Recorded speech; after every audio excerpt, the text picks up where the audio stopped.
In every episode of Stories of Impact, we travel the world to explore intersections of science and spirituality.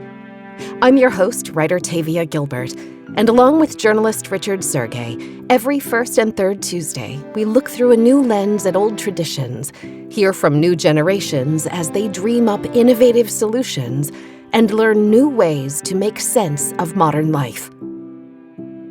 Meet Dr. Santiago Tobón. Born and raised in Medellin, Colombia, Dr. Tobón grew up in the 80s and 90s as gang violence surged in the country. As a kid, young Santiago was lucky to have enough privilege to keep himself safe and give him a promising future of education and employment. But there was no denying the impact that gang violence was having on kids his own age. When he graduated from college with a degree in computer science and got a job working in economic development, it was the first time he saw gang activity up close. For 4 years, he witnessed violent conflict around the local drug trade. He started to dream of finding a way to stop gang violence and stop kids from sacrificing their lives to gang culture. He wondered how kids could instead find a path to a flourishing future. What could he do to keep gangs from bringing in hundreds of new teenage recruits each year? He decided to arm himself with a PhD in economics. Focused mostly on trying to understand and study crime, violence, and how to prevent that. And I think you start to study violence prevention and you get obsessed with that. So I've been doing that for the last, 10 years. Colombia's long history of conflict around the drug trade means there's a lot of opportunity for study, says Dr. Tobón. I think in Colombia, because of how affected by conflict is, this invites people to just study these things. Colombia's drug trade began in the 60s and 70s with marijuana, before the international cocaine market started to take shape in the 70s and 80s. Coca crops and cocaine production remain big business in Colombia today.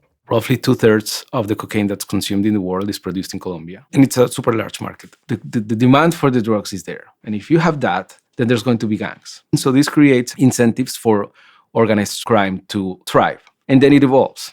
So the challenge is how to mitigate the social costs that it creates. What does mitigating the social cost look like?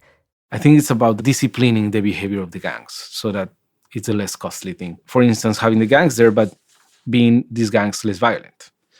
Even if they are selling drugs, not to be selling fentanyl, but to be selling only marijuana and cocaine. Even if they have workers, not recruiting underage kids. Dr. Tobón has become an expert in gang business after years of study and interviews with roughly 150 gang members from across various groups. Why were they willing to talk to him and his research team? Dr. Tobón says, the typical approach with the criminal justice system is just to judge. And one reason we believe they talk to us is because we're not looking for the gossip of who killed who. We're mostly asking them about the broader things, how they work, how others work. And once you start to talk to them, you realize that it could have been you. And we also believe that they might be interested in talking to us because this gives them like a way to communicate what they think. The approach of the government has been only to just go and arrest them. So no one really has cared to understand them. They also many times have kids, and they understand that the cycles of violence are unsustainable in the long run. So that might give them also incentives to talk to us. Currently, there are approximately 12,000 gang members in Medellin, with between 500 and 1,000 new recruits each year. Dr. Tobón believes that with the support of the Colombian government, it's possible that interventions could slowly reduce the number of new recruits by several thousand over the next few years. And the way to do that is to approach this as if it were a labor market. You want to reduce labor demand. You want the firms to be less profitable. Wait, it sounded like Dr. Tobón just referred to gangs as firms. Is that right? He says that's the right way to think about gang structure. These groups are like firms. So in Medellin, organized crime is organized in 2 layers. The first one, at the street level, there are the combos, the street gangs, the small street gangs that sell the retail drug market and extort and so on. And above these combos, there are 19 mafia-like organizations. And today, these 19 organizations constitute a sort of board. So every combo is affiliated with one of these mafia-like organizations called razones. So that's kind of the market structure of organized crime as we see it today. It's the combos that are always looking for new recruits. But how big are the combos? We have 400 combos selling drugs. A combo is a group of 15 to 50 permanent members. Almost all of them are men. Their main revenue source is the retail drug market, mainly marijuana and cocaine. And the second revenue source is typically extortion, mostly on businesses, but some charge also households. And then there are different degrees of diversification. There are groups that have, for instance, loan sharking businesses, others in informal parts of the city that sell land plots. They regulate this market because the state is not regulating it. A microeconomist would say that's perfect competition. Prices should be low because these guys are going to be competing. But these razones collude so that no one can compete and everyone coordinates on prices, so in a form of cartel. So a combo cannot outcompete their neighbor by selling drugs cheaper. Prices are set, and these groups also regulate violence so that combos do not invade the territory of the other. There are sanctions for that because violence is bad for business. The combos have existed for decades, even from before Escobar. Colombian drug lord Pablo Escobar remains a significant figure in history in Colombia, even 30 years after his death. Escobar grew up in Medellin and formed the Medellin cartel in 1976, a drug trade that became a central economic force in the city. When the Colombian government moved to stop the cartel combo's booming business, Escobar declared war on the state and sparked extreme violence in the city. Violence peaked in Medellin early 90s. In 1991, the homicide rate in Medellin was almost 400 per 100,000 residents, which is 4 times what we see now in the most violent cities in the world. In 1991, 6,000 homicides in a city of about 2 million residents wasn't the only problem, says Tobón. There were left-wing guerrillas, militias trying to take over parts of the city, and there were right-wing paramilitaries also trying to take over parts of Medellin. In the midst of this social chaos, the gangs were trying to expand their businesses, but they were disorganized. I think it evolved in a similar way as the mafia.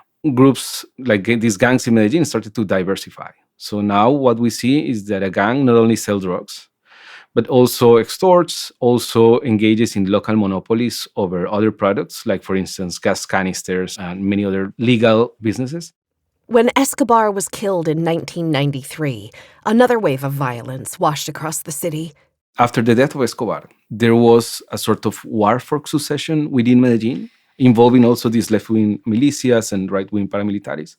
And this fight was won by a well-known drug lord who goes by Don Berna. Don Berna fought for control of Medellin's drug trade into the early 2000s, and after taking charge, organized all of the combos himself.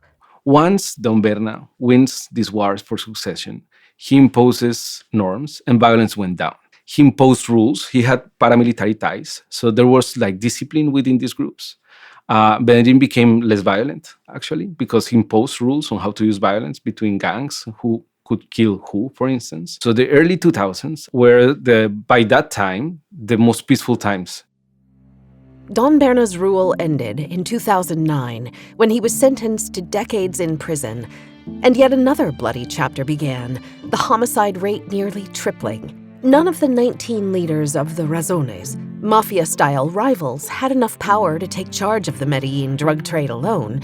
So this time, they decided not to fight it out. The most important business is the local retail drug market. That's the most important revenue source for all these groups. And no one is able to control the rest. This has created incentives for these groups to coordinate.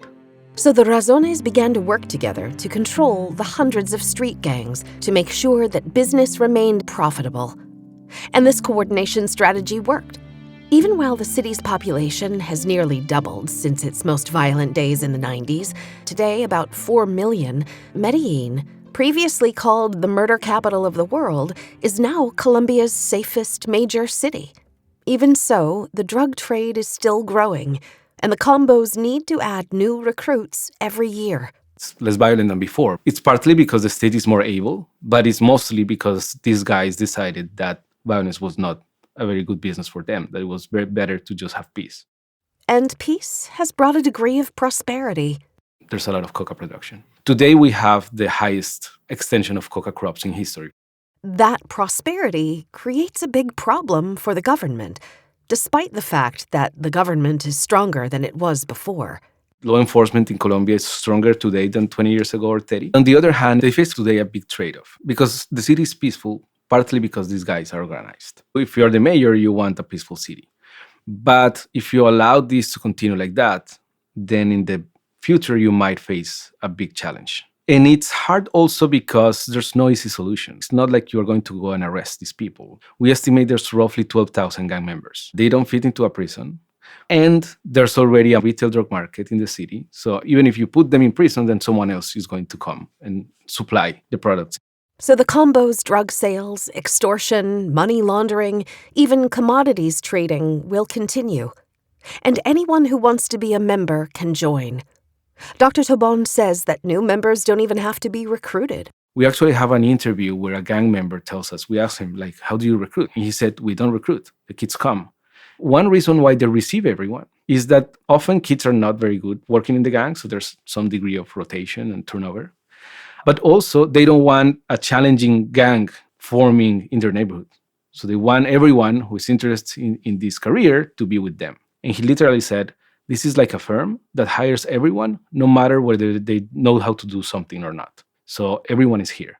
This is partly why the gangs have needed to diversify. Because if you're only selling drugs, there's only as many kids as you can have selling drugs. But if there's more people coming in, then you need to diversify so that these kids are doing something, right? So this is one reason we believe they started to participate in these loan sharking operations and selling land plots, and also enforcing monopolies on legal products within the neighborhoods, such as dairy products, gas canisters, and stuff like that. So what's the process to become a member of a combo? It's mostly local, mostly based on trust. The gang is always hanging out, and the kids from the same neighborhood just come and ask, is there something to do? I want to work with you. And this process evolves. So it's not discrete in the sense that there's like a baptism where you are now a member and you were not a member before. It's more that you're around. And after 3 years of maybe being around doing this and that, then you are more or less a formal gang member. So this is a progressive thing. There's no forced recruitment. It's not that the gang is forcing the kids to be there. Another reason new members are so important, they finance a form of social security for the older members. Now what we're seeing is that they are older than before. In the 19s and 2000s, they were younger because they were dying faster. But now that they're not dying faster, leaders are more senior. The leaders of the razones are typically in their 50s now. The base, they need to work, and part of the money goes up the hierarchy. So this has created a sort of pension liability. Dr. Tobón knows a lot about the mostly male gang members, but he and his team plan to learn more about the women and girls that provide an infrastructure around the gang.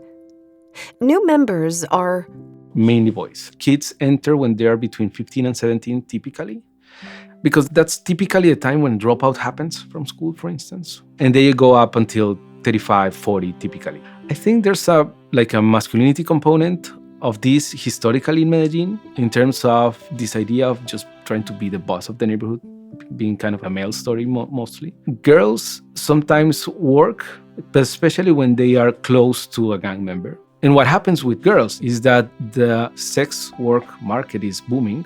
It's becoming very complex. And there's a lot of interest because there's a lot of demand. And this is prostitution, but also pornography and so on.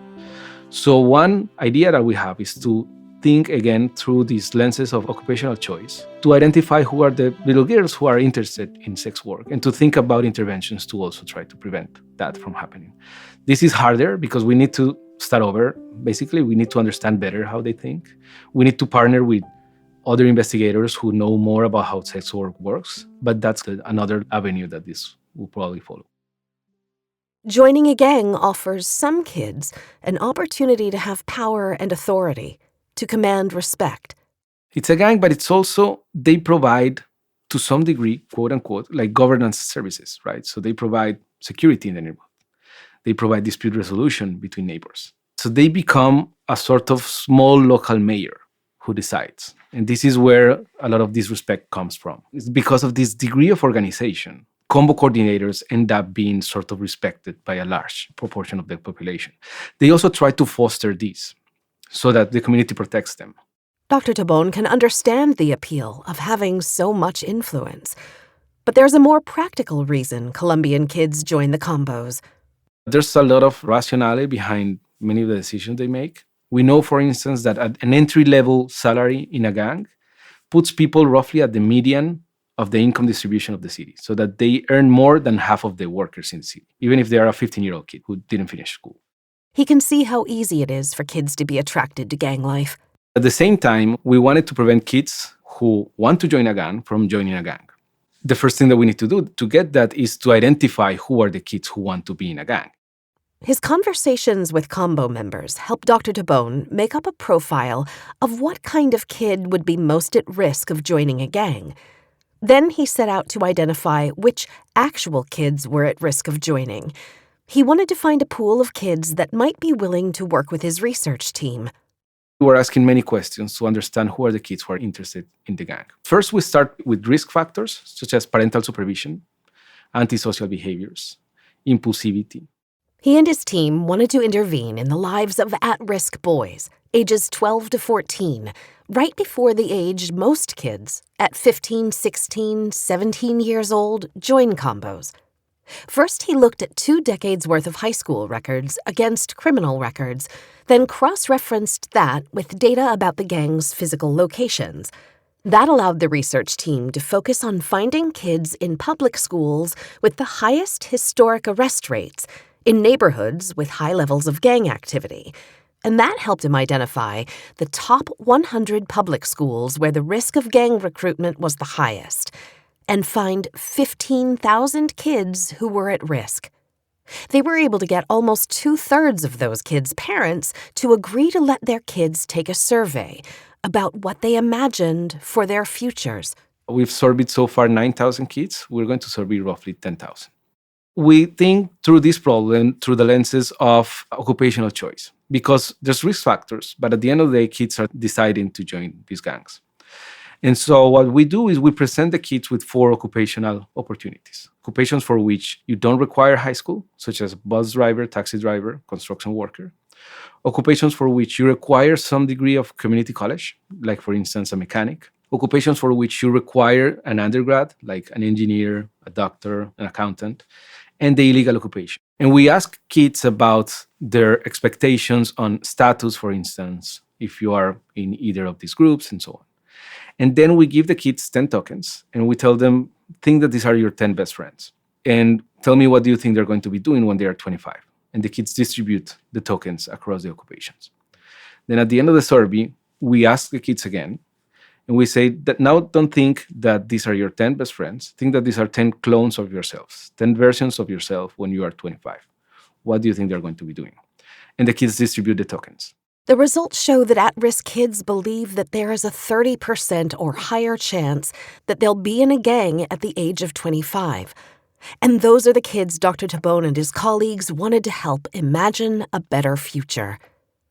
The first thing they offer in response to the potential combo members' interest in the gang is an idea of what their educational and career options are. Because through the surveys, we found that kids who are more interested in the gang believe that if you do go to community college or to an undergrad, you're going to earn less money than what you actually make in Medellin. So we're giving kids information with this. Also, we've identified in the survey that kids who are more interested in the gang believe that the gang brings more benefits, like respect, status, enjoyment, success with women, for instance. The researchers want the boys to understand the reality of life in the combo. They tell the boys what combo members say happened to them when they joined.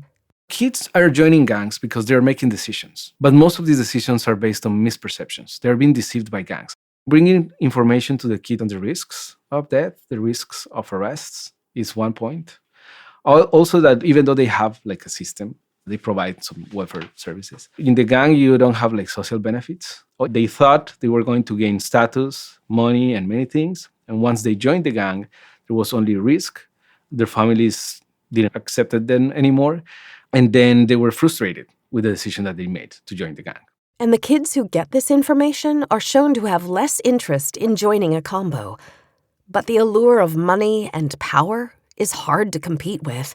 It's very challenging. I think at the end of the day, this is one of the reasons why these gangs exist and kids want to join a gang.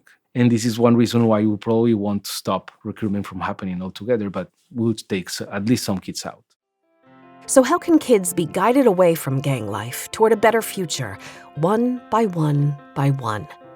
Dr. Tobón says the key is get kids with better tools so that they make better independent decisions, that they're not deceived, that they learn which are the goods and the bads. They make decisions that are better informed, so that once they have more information, better tools for planning, for thinking about their future, they decide not to join the gang. We want to equip them with a skill to decide better on their futures. So that's one structural thing, because this behavioral change technique that we're trying to teach them is actually a skill that is useful not only to remain in school, but also to, for instance, drink less in the future, to make better decisions about your partner, stuff like that. So that it's a skill that gets them equipped with a better decision tool.